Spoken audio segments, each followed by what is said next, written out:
Here it presents here ইট গল্প মাস। Here ইটে আজকের গল্প হেমেন্দ্র কুমার রায়ের আগন্তুক। আমাদের গ্রামখানি অনেকটা উপদ্বীপের মতো। তার পূর্ব ও উত্তর দিক দিয়ে একটি নদী প্রবাহিত হয়ে পশ্চিম দিকে আরেকটি বড় নদীর ভিতর গিয়ে পড়েছে। পৃথিবীর মাটির সঙ্গে আমাদের গ্রামের অবিচ্ছিন্ন যোগ আছে কেবল দক্ষিণ দিকে, কিন্তু সে যোগটুকু না থাকলেও আমরা হয়তো দুঃখিত হতুম না।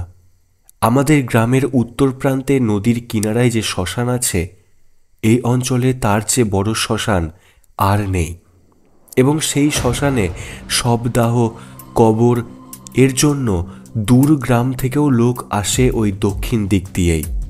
এখানে যে শ্মশানেশ্বর মহাদেব বিরাজ করছেন, তিনি নাকি অত্যন্ত জাগ্রত দেবতা।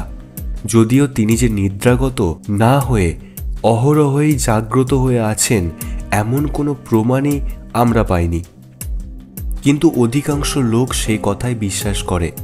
অতএব দেবতার মহিমায় এখানকার শ্মশানটি পরিণত হয়েছে মহাশ্মশানে। সব যাত্রীদের অস্বাভাবিক ও তীক্ষ্ণ কণ্ঠ থেকে ঘন ঘন হরিবোল ধ্বনি উঠে আমাদের গ্রামের আকাশে বাতাসে মুখরিত করে তোলে যখন তখন। দিনের বেলায় সেই শোরগোল কোনো রকমে সহ্য করা যায়, কিন্তু নিস্তব্ধ গভীর রাত্রে সে চিৎকার অমানসিক হয়ে চতুর্দিকে সৃষ্টি করে কেমন একটা অসহনীয় অপার্থিব ভাব।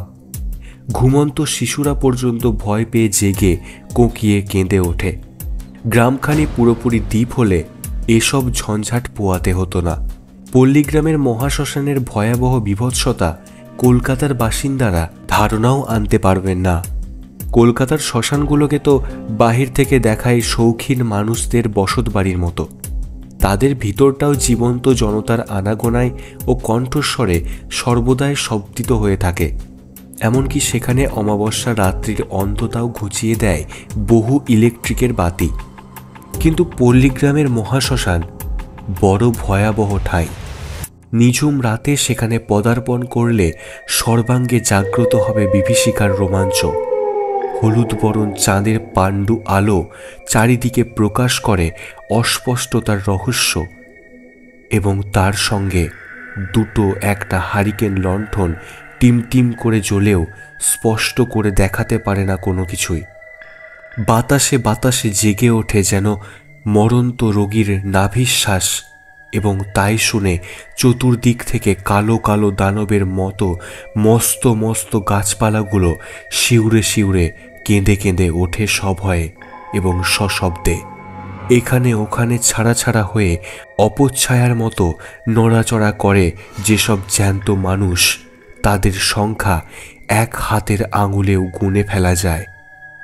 একটা কি দুটো কিংবা বড়জোর তিনটে চিতা দূরে লকলক করে ওঠে ক্রুদ্ধ নরক নাগিনীর জ্বলন্ত রক্ত জিহ্বার মতো। কোনো বৃক্ষের অদৃশ্য শাখায় বসে অশুভ কণ্ঠে আচমকা চ্যাঁ চ্যাঁ করে চেঁচিয়ে ওঠে একাধিক পেঁচা, চমকে দেয় জীবন্তদের অন্তরাত্মাকে।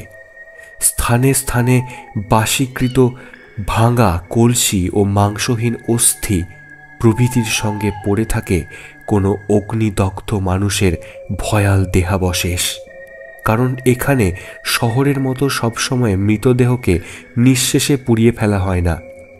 দূরে আনাচে কানাচে যেখানে চোখ যায়, সেখানে হয়তো মানুষের আধপোড়া দেহের অংশ বিশেষ নিয়ে মারামারি টানাটানি ছেঁড়াছেড়ি করে শৃগাল কুকুরের দল। বিশ্রী চিৎকারে বিষাক্ত করে চতুর্দিক। তারও পরে আরও দূরে যেখানে যেতে নারাজ হয় মানুষের দৃষ্টি, মনে সন্দেহ জাগে সেখানে হয়তো চলাফেরা করছে এমন মৃত মানুষের জনতা। পার্থিব জগতে ঠাঁই না থাকলেও রাজি নয় যারা পৃথিবীর মাটি ত্যাগ করতে। বন্ধ হয়ে যায় জীবন্তদের পদচালনা, স্তম্ভিত হয়ে যায় চক্ষু, মন এবং দেহ। তারও ওপরে থেকে থেকে মাথার ওপর দিয়ে ডানা ঝটফট করতে করতে উড়ে যায় নিশিথিনীর বৃহত্তর কালো প্রজাপতির মতো অমঙ্গলকর ও নির্বাক বাদুড়ের দল। অভিধান শ্মশানের আর এক নাম দিয়েছে প্রেতভূমি। এ নাম মিথ্যা নয়। পল্লীগ্রামের শ্মশান দেখলে প্রেতভূমি ছাড়া আর কিছুই মনে হয় না। এমনি এক শ্মশান থেকে প্রায় সিকি মাইল দূরে আমরা বাস করি। আমাদের বাড়ি হচ্ছে গ্রামের শেষ বাড়ি, তারপর একটা ছোট মাঠ, তারপর একটা ছোট জঙ্গল, তারপরেই নদীর ধারে শ্মশান। কৃষ্ণপক্ষের কালো রাতের জন্যে আসর ছেড়ে দিয়ে মিলিয়ে গেল সন্ধ্যার ঝাপসা আলো। সেদিন কি ভীষণ গুমোট। বাতাসের দম যেন একেবারে বন্ধ হয়ে গিয়েছে, নড়ছে না গাছের পাতা পর্যন্ত। ঘরের ভিতর টেকা দেয়। বাড়ির বাইরে রোয়াকে এসে বসলুম এবং হাত পা ছড়িয়ে ভালো করে বসতে না বসতেই শুনলুম বহু কণ্ঠের চিৎকার। ঝিল্লি মুখর উত্তপ্ত অন্ধকার রাত্রে এই মৃত্যুধ্বনি মনের মধ্যে জাগিয়ে তুলল অশান্তি। একটু তফাতে আমাদের বাড়ির সামনে দিয়েই শ্মশানে যাবার রাস্তা, কিন্তু চারিদিকে এত অন্ধকার যে সব যাত্রীদের কারোকেই দেখতে পেলুম না। কেবল শোনা যেতে লাগলো হরিনামের সেই শব্দময় বিভীষিকা। ক্রমে তা ক্ষীণতর হয়ে একেবারে থেমে গেল। বুঝলুম শ্মশানে পৌঁছেছে সব যাত্রীরা। সব যাত্রীদের কণ্ঠ মৌন হলো বটে, কিন্তু পল্লীগ্রামে রাত্রের কতগুলি নিজস্ব ধ্বনি আছে। থেকে থেকে গাছের পাতাদের ফিসফাস, হঠাৎ জেগে ওঠা পাখিদের ডানাঝাড়া, গাছের তলায় শুকনো পাতাদের ভিড়ে সরসর শব্দ তুলে হয়তো চলে যায় কোনো সাপ বা সরীসৃপ, হয়তো ডেকে ওঠে কর্কশ স্বরে একটা কি দুটো তক্ষক, কিংবা শোনা যায় শৃগাল সভার স্বল্পস্থায়ী হট্টগোল। এবং এইসবের ওপরেও সর্বক্ষণ জেগে থাকে ঝিঁঝি করে ঝিঁঝি পোকাদের একটা আর্তনাদ। বেশ খানিক্ষণ ধরে একলা বসে বসে শুনলুম সেই রাত্রির ধ্বনি। তারপর চোখের পাতা জড়িয়ে আসতে লাগলো তন্দ্রার আমেজে। উঠি উঠি করছি, হঠাৎ যেন অন্ধকার ফুঁড়েই একেবারে আমার সম্মুখে এসে দাঁড়ালো একটা সুদীর্ঘ ছায়ামূর্তি। এমন আচম্বিতে, এত নিঃশব্দে তার আবির্ভাব চমকে না উঠে পারলুম না। শুধালুম, কে? অন্ধকারে দেখতে পেলুম মূর্তির চোখ দুটো চকচক করে উঠল। সে অত্যন্ত গম্ভীর ও সূক্ষ্ম স্বরে বলল, ক্ষুধার্ত অতিথি। অতিথি? এই রাত্রে? ক্ষুধার্তের সময় অসময় নেই। কেবল ক্ষুধার্ত নই, আমি শীতার্থ। শীতে ঠকঠক করে কাঁপছি। আগে বাড়ির ভিতরে একটু আশ্রয় দিন, বাইরে আর দাঁড়াতে পারছি না। মহাবিস্ময়ে বলে উঠলুম, বলেন কি মশাই, আপনার শীত করছে? আর এদিকে দারুণ গুমোটে সিদ্ধ হয়ে আমরা মারা যেতে বসেছি। সে যেন কাঁপতে কাঁপতে বললে, বিশ্বাস হচ্ছে না আমার কথায়? তাহলে এই দেখুন। কই আপনার হাত কই? আমার একখানা হাত বাড়িয়ে দিলুম। সেও হাত বাড়িয়ে ধরলে আমার হাতখানা, কিন্তু পর মুহূর্তেই আমি শিউরে উঠে তাড়াতাড়ি নিজের হাতখানা টেনে নিলুম। কি অসম্ভব ঠান্ডা তার হাত, ঠিক যেন জমাট বরফ দিয়ে গড়া। সে কাতর স্বরে বললে, বাড়ির ভিতরে চলুন, বাড়ির ভিতরে চলুন, আমি আর বাইরে দাঁড়াতে পারছি না। বাড়িতে ঢুকে ভিতর থেকে সদর দরজাটা বন্ধ করতে যাচ্ছি, হঠাৎ আকাশের এদিক থেকে ওদিক পর্যন্ত চিরে ফালা ফালা করে দিয়ে দপদপিয়ে চোখ ধাঁধিয়ে জ্বলে উঠল একটি অতি দীর্ঘ বিদ্যুৎ শিখা। তারপরেই বজ্রের গর্জন। ইতিমধ্যেই অন্ধকার কখন যে গোটা আকাশটা ভরে পুঞ্জীভূত হয়ে উঠেছে মেঘের পর মেঘের দল, সেটা একেবারেই আমি নজর করিনি।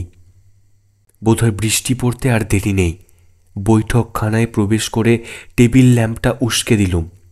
তারপর কৌতূহলী দৃষ্টি ফেললুম সেই ক্ষুধার্ত ও শীতার্থ অতিথিটির দিকে। অদ্ভুত, তার সবই অদ্ভুত। যেমন ঢ্যাঙা তেমনি রোগা তার দেহ, খালি গা খালি পা, কোমরে জড়ানো একখানা নতুন কাপড়। দেহের কোথাও যেন মাংস নেই, কেবল চাদর দিয়ে ঢাকা আছে যেন হাড়গোড়গুলো। কুচকুচে কালো রং, মাথায় বড় বড় চুল, বিশৃঙ্খল, মুখের দুপাশে চুপসে বসে গিয়েছে। শুকনো ঠোঁট দুখানা ঠেলে দাঁতগুলো বেরিয়ে পড়ছে বাইরে, যেন মূর্তিমান দুর্ভিক্ষ। আর কি বুভুক্ষ দৃষ্টি! জানি না বুকের কাছটা কেন ছমছম করে উঠল। সঙ্গে সঙ্গে শুনলুম বাড়ির বাইরে ঝড়ের চিৎকার। থরথর করে কেঁপে উঠে আগন্তুক বলল, ও ঠান্ডা হাওয়া আসছে, জানালা বন্ধ করে দিন, জানালাটা বন্ধ করে দিন।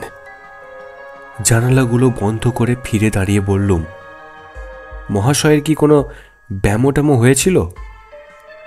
ব্যামো? হ্যাঁ, হয়েছিল বই কি, শক্ত ব্যামো। সুবিধা পেয়ে শত্রুরা তাই আমাকে জমের বাড়িতে পাঠাতে চেয়েছিল, তাই তো আমি তাদের ফাঁকি দিয়ে পালিয়ে এসেছি। শত্রু? শত্রু আবার কারা? জ্ঞাতি শত্রু মশাই, জ্ঞাতি শত্রু। তাছাড়া আবার জমের বাড়িতে পাঠাতে চাইবে কে? আপনার কথা আমি ভালো করে বুঝতে পারছি না। তারা কি আপনাকে খুন করতে চেয়েছিল? বেশি কথা বলবার শক্তি আমার নেই। শুনছেন না, ঝড়ের সঙ্গে আবার বৃষ্টি নামলো। পৃথিবী এখনই ভাসবে, শীত আরো বাড়বে। আমি শীতার্থ, আমি শীতার্থ। ও কি খিদে পেয়েছে, আমি ক্ষুধার্ত। কিছু খেতে দিন মশাই, আগে আগে কিছু খেতে দিন। বললুম, এত রাত্রে বাড়ির সকলেরই খাওয়া দাওয়া হয়ে গেছে, তবু চেষ্টা করে দেখছি কিছু পাওয়া যায় কিনা। একটু অপেক্ষা করুন, কিন্তু বেশি কিছু দিতে পারবো বলে মনে হয় না। যা পারেন তাই দিন, যা পারেন তাই দিন। ও শত্রুরা না খাইয়ে মারবে বলে কতদিন আমাকে কিছু খেতে দেয়নি, কতদিন আমি উপোস করে আছি। বাড়ির ভিতরে গিয়ে কোনো রকমে সংগ্রহ করলুম কিছু ভাত, কিছু তরকারি, খানতিনেক রুটি, 2টি সন্দেশ ও 4টি নারকেল নাড়ু। থালার ওপরে তাই সাজিয়ে নিয়ে ফিরে এলুম বৈঠকখানায়। দেখলুম একদিকে বিস্ফারিত চোখে তাকিয়ে অত্যন্ত আড়ষ্টভাবে দাঁড়িয়ে দাঁড়িয়ে আগন্তুক যেন কান পেতে কি শুনছে। চোখ দেখলে মনে হয় তার দৃষ্টি যেন ঘরের নিরেট দেওয়াল ভেদ করে চলে গিয়েছে বাইরে কত দূরে। বললুম, আপনার খাবার এনেছি। সে যেন আমার কথায় শুনতেই পেল না। আচমকা ফিরে দাঁড়িয়ে স্রোতস্বরে বলে উঠল, তারা আসছে, তারা আসছে। বিপুল বিস্ময়ে জিজ্ঞাসা করলুম, কারা আসছে? আমার শত্রুরা। আমি তাদের পায়ের শব্দ শুনতে পাচ্ছি, আমি তাদের দেখতে পাচ্ছি। আমি চললুম। সে কি, আপনার খাবার এনেছি যে? না না, আমি আর খাবো না, আর আমি ক্ষুধার্ত নাই। শত্রুরা আবার আমাকে জমের বাড়িতে পাঠাবার জন্য ছুটে আসছে। আমি পালাই, আমি পালাই। বলতে বলতে সে ছুটে ঘর থেকে বেরিয়ে এলো উদ্ভ্রান্তের মতো। তারপরেই দুম করে সদর দরজাটা খুলবার শব্দ হলো। হতবম্বের মতো খাবারের থালা হাতে করে দাঁড়িয়ে অবাক হয়ে ভাবতে লাগলুম, কে এই আশ্চর্য লোকটা? পাগলাগারদ থেকে পালিয়ে আসেনি তো? সদর দরজার কপাট দুখানা ঝোড়ো হাওয়ায় দুমদাম করে একবার বন্ধ হচ্ছে, একবার খুলে যাচ্ছে। তখন পৃথিবীর আর সব শব্দ একেবারে স্তব্ধ হয়ে গিয়েছে ঝড় বৃষ্টির দাপটে। দরজাটা আবার বন্ধ করে দেবার জন্যে এগিয়ে যাচ্ছি, আচম্বিতে দেখি 6-7 জন লোক সবেগে দৌড়ে এসে হুড়মুড় করে বাড়ির ভেতর ঢুকে পড়ল। হারিকেন লণ্ঠনটা তুলে ধরে সবিস্ময়ে জিজ্ঞাসা করলুম, কে? তাদের একজন বলল, আমরা শ্মশান থেকে পালিয়ে আসছি। পালিয়ে আসছেন কেন?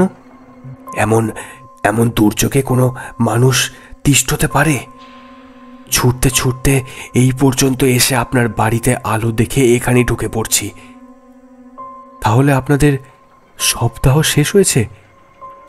না মশাই, না, আমাদের কপাল আজ বড়ই মন্দ। সব শ্মশানে রেখে পাশের জঙ্গলে কাঠ কাটতে গিয়েছিলুম। ফিরে এসে দেখি খাটের ওপর থেকে মরা অদৃশ্য হয়েছে। আশ্চর্য ব্যাপার মশাই, আজব কাণ্ড।